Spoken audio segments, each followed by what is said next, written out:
Eh bien, bonjour chers amis. Comme vous l'avez vu, aujourd'hui je vais vous partager mes bons plans en achat magique. Bon plan, très bon plan. Désolé par avance des personnes étant allergiques aux achats sur le net, parce qu'il va en être question. En effet, comme chacun sait, les meilleurs plans pour faire son petit shopping, actuellement, c'est sur le net. Eh ouais, désolé du peu.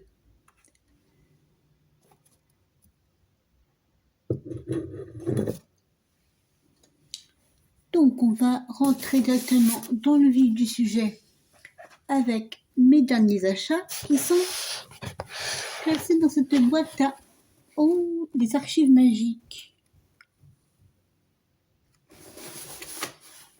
Les archives, pas vilaines du tout.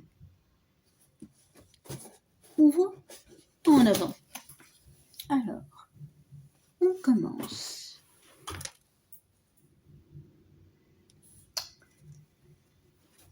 Oh, la jolie nappe. C'est une nappe.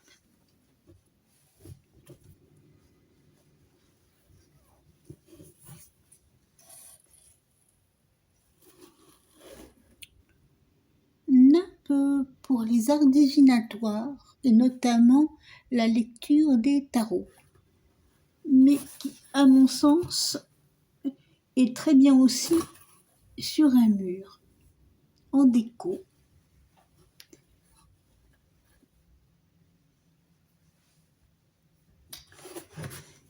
Ensuite, ça, j'ai dû payer ça quelque chose comme 2-3 euros à peu près.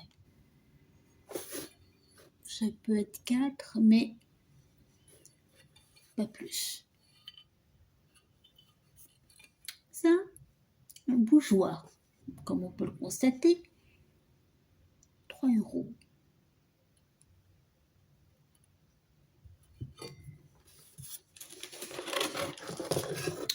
Ceci, une baguette.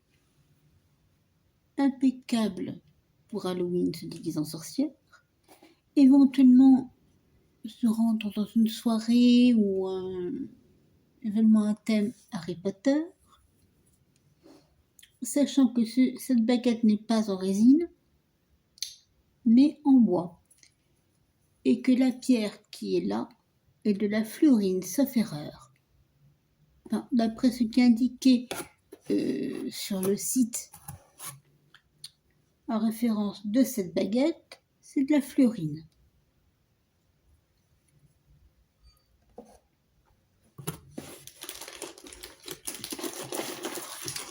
Ceci, ce qui est dans ce petit sac, c'est un bol chantant. Je l'ai acheté quelque chose comme 12,25 €. Sachant que vous allez dans une boutique de Vincennes que je connais, vous payez un bol chantant ou un petit peu plus grand que celui-ci, entre 150 et 200 €, voire au-delà. Il a son petit présentoir, voilà, et son petit bâtonnet.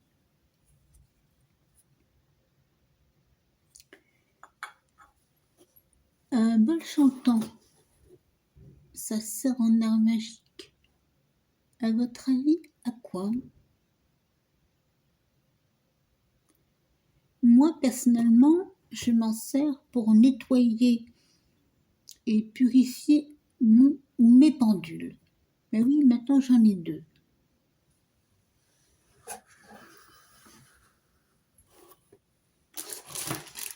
Bon, je vais mettre le sachet là.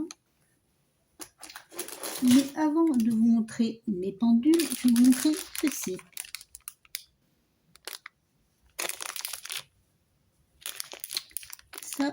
Ça un porte-encens. Pour les encens en bâtonnet. Oh, les petits trous, ça pourrait faire un pentacle, dis donc. ou un hexagone.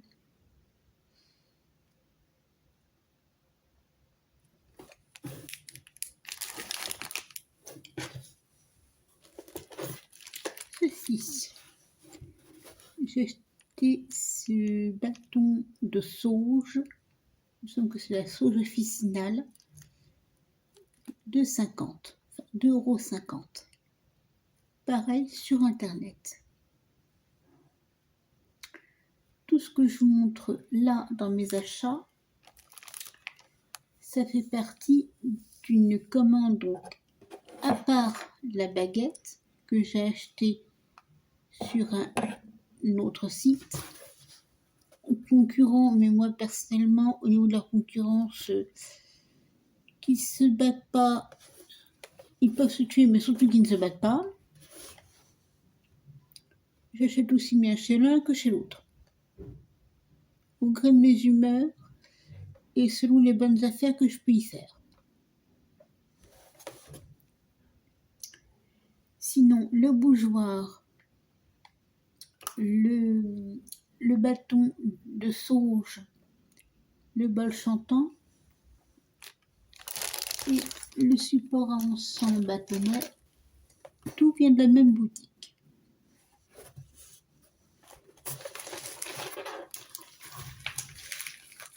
Ceci, par contre, ça vient de la même boutique que pour la baguette. Un encensoir. Je pensais qu'il serait plus grand que ça, mais finalement, quand on regarde bien, c'est pas plus mal. Question de discrétion, pouvoir l'emmener en voyage si besoin, ça prend pas de place du tout.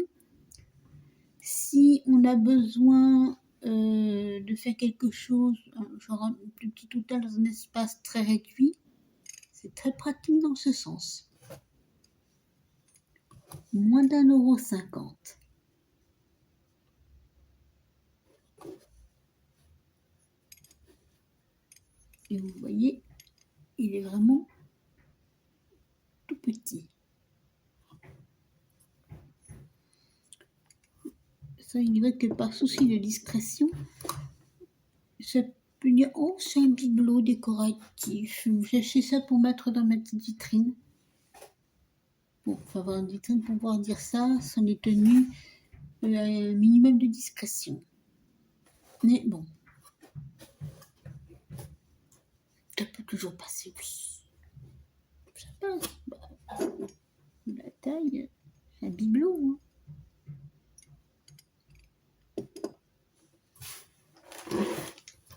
Même boutique que mon précédent objet, une paire de ciseaux. Ça, c'est très bien aussi pour les personnes qui aiment faire de la couture. Voici la paire que j'ai achetée. Une dizaine d'euros, chers amis. Magnifique, hein?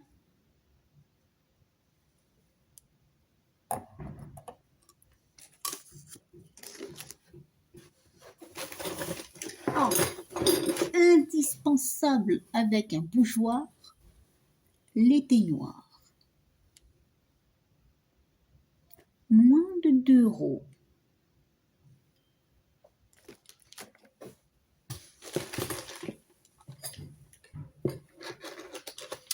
Ceci. Oh miracle, elle n'a pas sur le net. Non. Alors là, par contre, ceux qui n'aiment pas trop les églises et les fêtes paroissiales, ceux-là, ils vont pas m'aimer. Ah non, non, non, ils vont pas aimer ce plan-là. Pourtant, il fait très bonnes affaires. Les brocantes éphémères de fêtes paroissiales, je vous jure, on fait très bonnes affaires, croyez-moi. 2 €.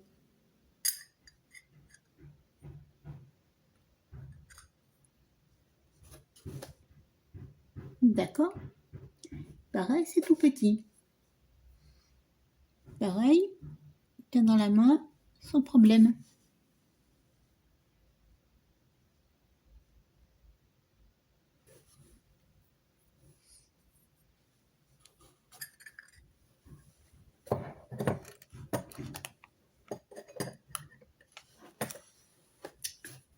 Alors, ah, on va en venir à mon dernier pendule acheté en date en quartz blanc. Je crois qu'il doit valoir 3 € des boîtes sur Temu. Il arrive ce matin. Voici. Par contre, celui-ci, moi j'ai accroché, donc là, quand tu vous le livres, c'est dans le sachet de livraison, qu'il est là toujours, hein, mais la chaîne est séparée du pendule. Il faut l'accrocher soi-même. Donc là, il y a le petit système pour accrocher l'embout qui est là.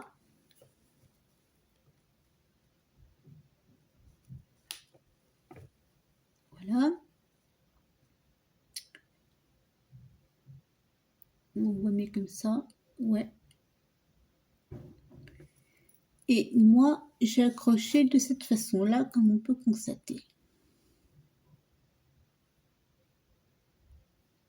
C'est-à-dire que j'ai pris l'option facilité ou facilité pour l'accrocher. Vu que là, c'est un fer, ça ressemble méchamment à un fermoir de collier.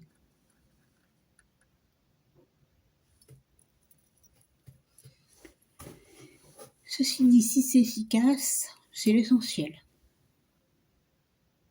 Oui, ok, d'accord, j'ai fait ma grosse pièce là-dessus.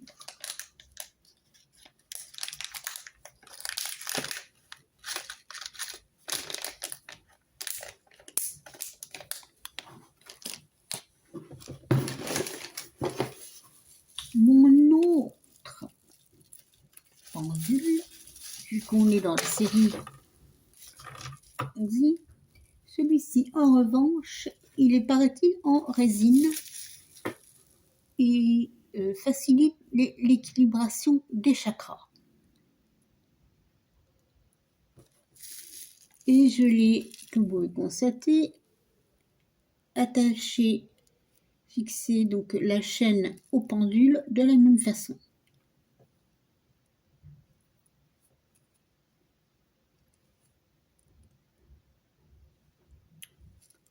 Oh, je ne dois pas être la seule à ce niveau-là, ceci dit. Hein. Non. Ça se met différemment, le truc là? Non, hein.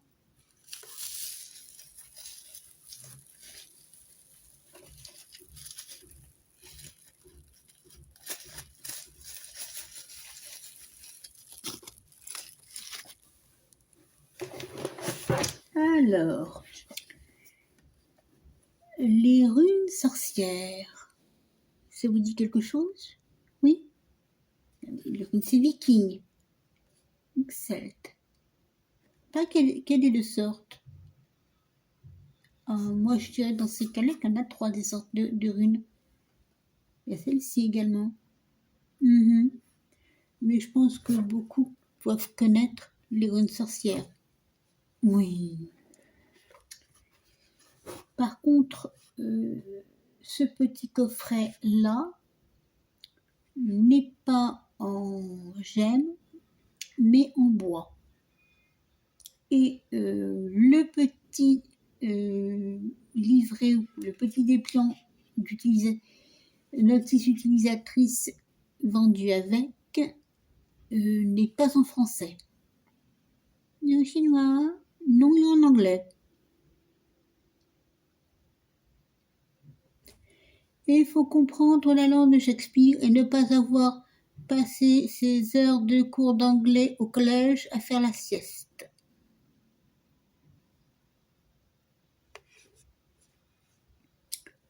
Personnellement, en cours d'anglais, c'est pas là que je dormais.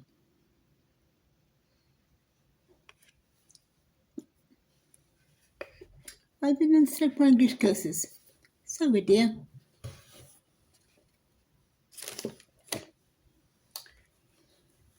Et maintenant, on va prendre l'exception de tous ces achats que j'ai acheté il y a un petit moment de ça dans une librairie spécialisée que je connais depuis des lustres et qui était pendant pas mal d'années rue du Cherche-Midi, qui se trouve maintenant dans le quartier de Saint-André-des-Arts. Je veux parler de la librairie de l'inconnu et de ce jeu de tarot. Si je mets dans un classique, c'est que l'étui d'origine n'est plus de ce monde et que, comment dirais-je, le petit fascicule, tout petit d'ailleurs, vendu avec, je ne l'ai plus non plus, bien que j'ai pris note dessus concernant la symbolique des cartes. Mais je me fais actuellement une étude, je vais faire une petite parenthèse le concernant, approfondie de ce jeu, sachant que je n'ai pas tellement cherché non plus à trouver un livre sur le tarot de Botticelli, vu que c'est de ce tarot dont il s'agit.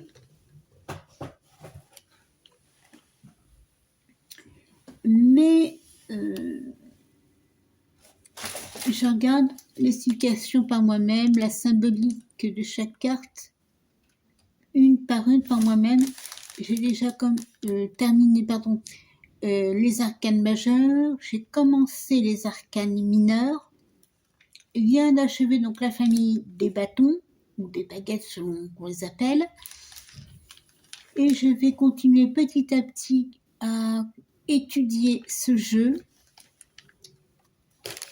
de façon à compléter avec lui mon livre des miroirs. Il y en a qui vont appeler ça un grimoire, moi il paraît que ça s'appelle aussi un livre des miroirs, donc je trouve l'appellation sympa.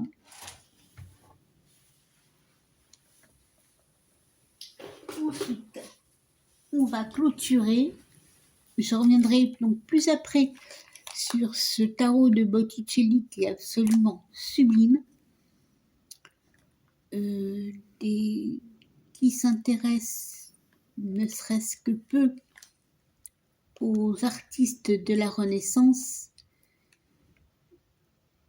aura un imaginaire non exagéré quant à la beauté de ce jeu. C'est un jeu qui esthétiquement est à l'image de son nom, du maître de la Renaissance auquel il fait référence. Je ne vous en dirai pas plus pour l'instant,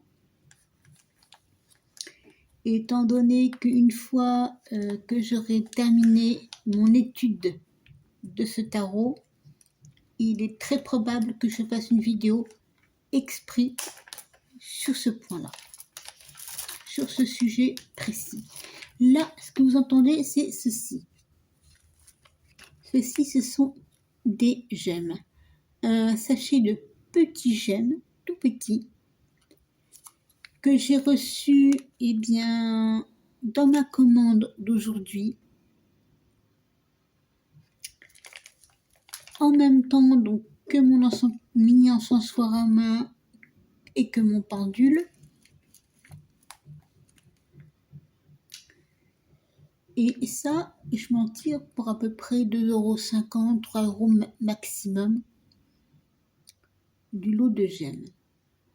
Il y en a différents dedans, il y a du quartz blanc, du quartz rose, il me semble de l'obsidienne noire, de l'œil de tigre, de l'aigle marine, et d'autres pierres, d'autres gemmes que je vais regarder, observer de près en utilisant mon application sur la question, de façon à les référencer chacune dans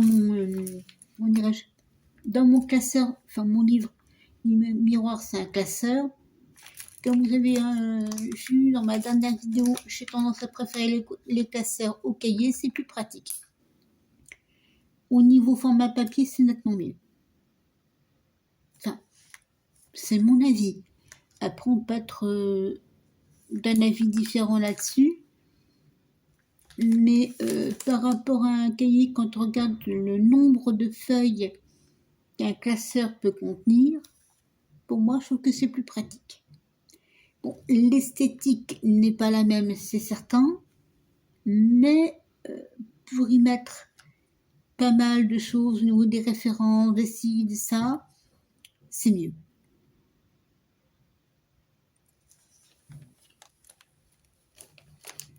Et je terminerai, non pas, comme je le disais, par ce sachet de gemmes, mais par un ouvrage décoratif, qui est également en anglais comme Mes runes sorcières. C'est un panneau, je dirais une espèce de tableau sur les chakras, sur la connaissance des chakras.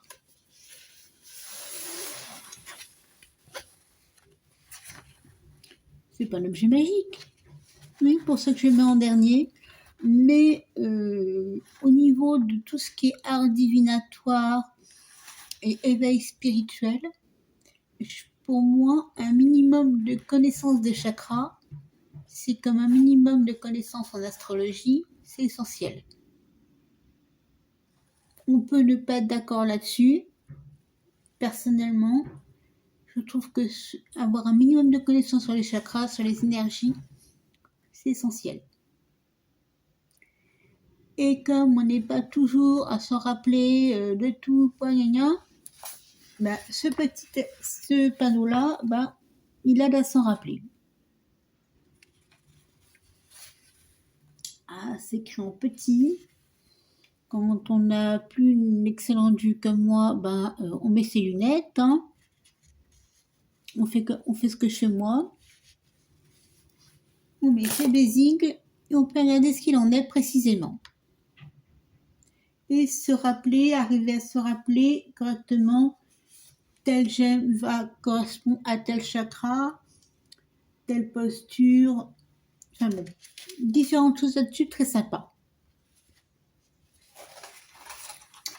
Et vous verrez dans une prochaine vidéo la routine quotidienne que je m'impose à moi-même à ce niveau-là. Je ne vous en dis pas plus, vous verrez.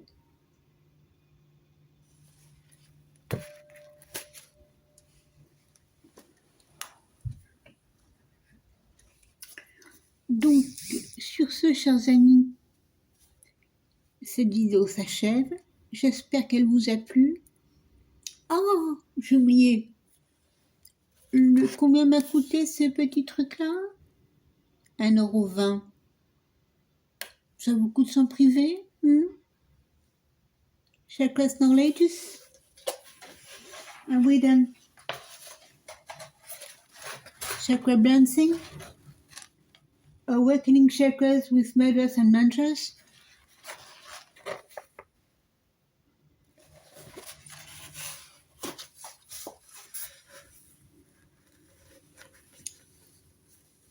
So,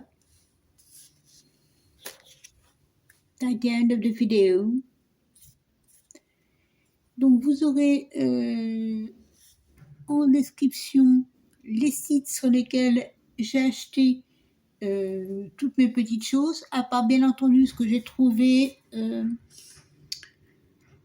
en ressourcerie éphémère, ou ce qu'on appelle également brocante paroissiale, donc qui est, comme chacun sait, des brocantes ponctuelles.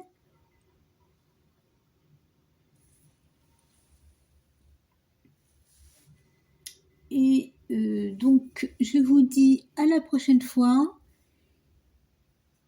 Si vous ne voulez rien rater des prochaines vidéos et que celle-ci vous a plu, bon ben, si ça vous plaît, vous savez comment le manifester. Hein. Inutile de faire un chapitre sur ce sujet. Et si vous voulez ne rien rater des prochaines vidéos que je vous ai annoncées, eh bien, vous vous abonnez tout simplement.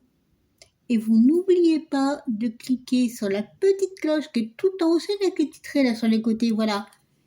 vous cliquez sur celle-là, comme ça vous ne raterez strictement rien. Sur ce, chers amis, je vous dis à la prochaine fois, en vous remerciant d'avoir regardé cette vidéo, bien entendu. Salut, salut les amis. Bye bye.